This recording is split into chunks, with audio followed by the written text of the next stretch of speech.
पश्चिम बंगाल विधानसभा चुनाव 2026 से पहले मालदा जिले के कालियाचक इलाके में हुए बड़े बवाल के मामले में पुलिस को बड़ी सफलता हाथ लगी है।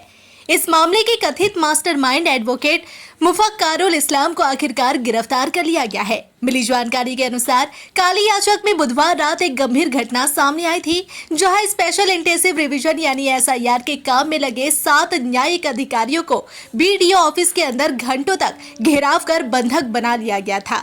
इस घटना के बाद पूरे इलाके में तनाव का माहौल बन गया था और प्रशासन पर भी कई सवाल उठे थे।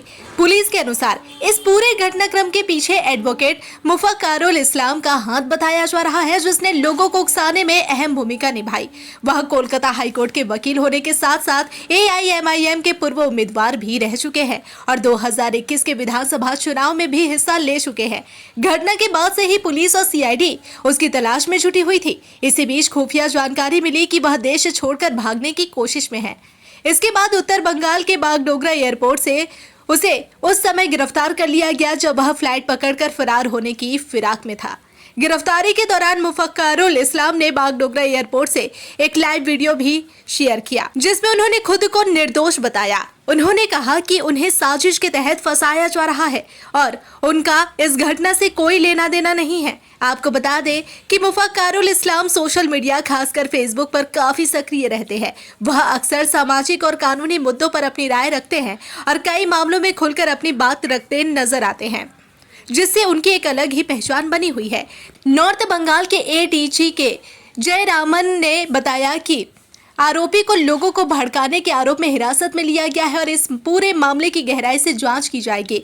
इस घटना के बाद न्यायिक अधिकारियों की सुरक्षा बढ़ा दी गई है और उनके लिए सीएपीएफ यानी केंद्रीय अर्धसैनिक बल की तैनाती की गई है।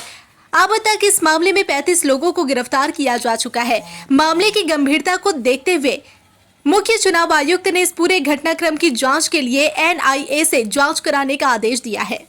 এসআইআর এর নাম করে যে সমস্ত মুসলিম মানুষদের ডিভোটার করে দিয়েছে বা ডিলিট করেছে, যাদের নাম হয়নি, তাদের আন্দোলনে সহযোগিতা করতে গিয়ে, যদিও ওই আন্দোলনটা আমি করিনি, আমি কলকাতা থেকে আলিপুরদুয়ার যাচ্ছিলাম, ওই আন্দোলনের পাশ দিয়ে যাচ্ছিলাম, সেখানে বক্তব্য দেওয়ার কারণে আমার জন্য কোনো জজ সাহেব অ্যারেস্টও ছিল না আর আটকও ছিল না। আমি ন্যাশনাল দিয়ে আসছিলাম আর ঘটনা ঘটেছে মোথাবাড়িতে, তার জন্য অ্যারেস্ট হলাম আর কি। বাগডোগরা এয়ারপোর্টে মামলার কাজে যাচ্ছিলাম ওইখান থেকে। এখন বাগডোগরা থেকে বাগডোগরা থানায় যাব, থানা থেকে তারপরে হয়তো মালদা বা বিভিন্ন জায়গায় নিয়ে যাবে। মানে বেশ কিছু দিনের জন্য আপনাদের কাছ থেকে চলে গেলাম। ভালো থাকুন আপনারা সকলেই। আর এই যে ভোট, নিশ্চয়ই নিজের নাম উঠাতে যা যা করা প্রয়োজন তা করতে হবে। ভালো থাকুন আপনারা সকলেই।